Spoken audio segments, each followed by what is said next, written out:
Hello everyone, my name is Quinn Knight and welcome back to the channel, and today we have a pretty sizable piece of news detailing the plans for the next 3 months of Battlefront 2 straight from the community manager. And as you guys all know, before any update to Battlefront 2, a community transmission is released letting us know what that update will contain, and occasionally additional transmissions are created to address other concerns. Usually we have no idea what transmissions are coming or when we'll actually get to see them, but yesterday evening Ben actually detailed what the next 3 months worth of community transmissions will be, covering everything from September through November. I'm assuming these are subject to change, so keep that in mind, but for the most part this is what we'll be seeing over the coming months. Throughout September we'll be receiving a community transmission on the new squad system, matchmaking, and of course the September update. When it comes to the squad system, I cannot begin to tell you how much I need a proper squad system in this game. I am not sure how many of you will agree with me here, but the most frustrating part of Galactic Assault for me is just how long it takes to get back into the action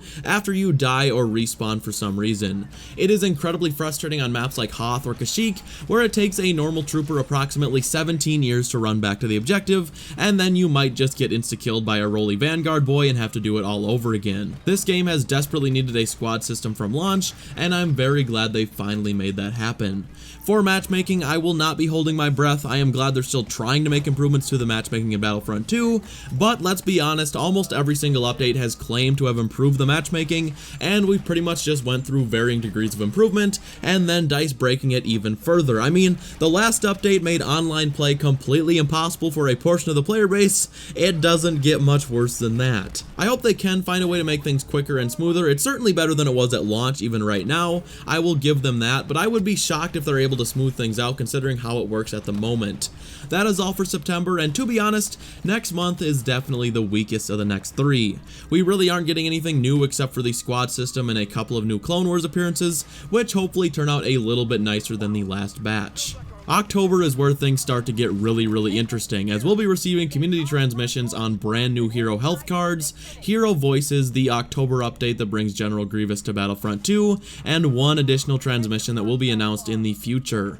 On the topic of hero health cards, I seriously cannot wait for these. Giving health cards to heroes like Han and Boba will be so great to see, although I do think they're going to have to watch themselves and be careful with this. If they give certain heroes health cards like Finn or Yoda, they will be so unbelievably difficult to kill in Galactic Assault, it will throw off the balance of entire matches. With that being said, I think Kylo Ren, Han, and Boba could all desperately use one, and maybe Darth Maul if they're careful with it, although that may make him too powerful. I guess we'll have to wait and see.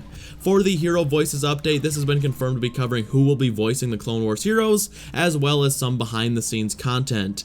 I think Matthew Wood for Grievous and James Arnold Taylor for Obi-Wan are a near certainty, especially in the case of Matthew Wood, but Anakin could be Matt Lanter or Matt Lucas, and I have no idea who will be voicing Dooku. I suppose it could be Corey Burton, who voiced him in the Clone Wars TV show, but he sounds nothing like Christopher Lee and would be an immersion breaker for me personally.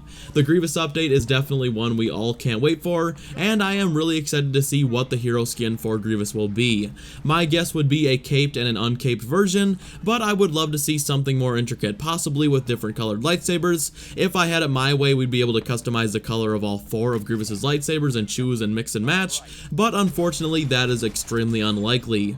For the final October transmission that will be announced at a later date, I really have no idea what that will be. I know Ben was discussing releasing an update showing a deeper look into how things are done for Battlefront 2 over at DICE, so it's certainly possible that's the one he's talking about. Moving into November, the 3 planned transmissions include the making of Geonosis, Clone Wars vehicles, and finally the November update, which brings us Obi-Wan Kenobi and Geonosis. For the making of Geonosis, I am very curious to know just how long they've been working on it, and how much work really went into it, as well as how many people actually have a hand in its creation. I will say, for how long we've all been waiting, Geonosis better be the greatest map of all time. For the Clone Wars vehicles, I will say I'm not quite as hyped for those as others seem to be. I'm definitely more of a hero guy myself, but knowing that 3 unique vehicles have been made for Geonosis did put my worry at ease that this map would just be a low effort map like Kessel turned out to be. And finally, the November update community transmission, where the beans will finally be spilled on Geonosis, and we'll learn what appearances Obi-Wan will have, as the roadmap did confirm he will have 2 skins, in addition to his base appearance. I'm hoping his basic appearance will be his Attack of the Clones look, 1 skin for Revenge of the Sith, and his third will be from the Clone Wars TV show, or even the Phantom Menace. Either one is fine by me. But guys, that is going to do it for today's video. I'm very glad Ben decided to give us this look into the future, as I really hate not knowing what is coming until like 2 days prior to release, so it's really nice to have this additional insight.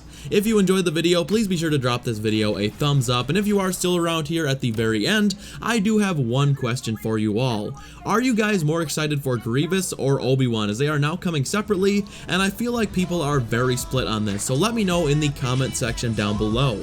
Thank you all so much for watching, and bye.